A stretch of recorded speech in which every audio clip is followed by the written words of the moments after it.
হিংসা আজকে এমন ভাবে আমাদেরকে গ্রাস করেছে, বাপ দাদার ঐতিহ্যের কথা পর্যন্ত আমরা হিংসার কারণে ভুলে যাচ্ছি, যার বর্তমান প্রমাণ তো আপনারা সোনাকান্দাতেও দেখতেছেন, ঠিক কিনা বলেন?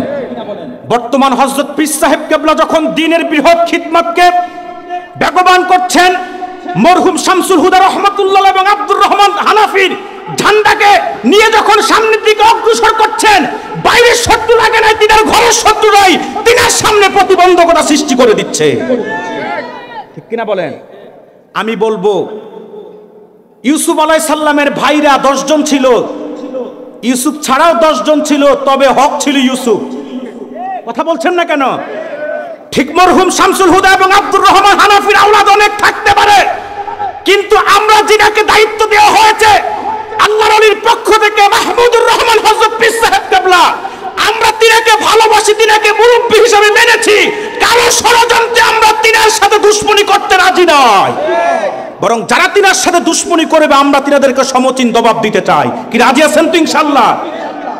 মিয়া, যদি দরবারকে ভালোবাসো, যদি দ্বীনের বৃহৎ খিদমতের চিন্তা করো, তো ব্যক্তিগত স্বার্থে হযরত পীর সাহেব কেবলার বিরোধিতা করতে যেও না, নিজেরা দুনিয়াও হারাবা, আখিরাতও হারাবা, ঠিক কিনা বলেন?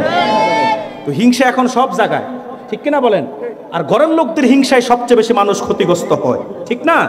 আল্লাহ তাআলা এই মহান দরবারকে, বাংলাদেশের শ্রেষ্ঠ দরবার, কুমিল্লার এই শ্রেষ্ঠ দরবারকে আল্লাহ তাআলা ঘরের শত্রুদের শত্রুতা থেকে হেফাজত করুক, হিংসুকদের হিংসা থেকে হেফাজত করুক, বলি আল্লাহুম্মা আমিন।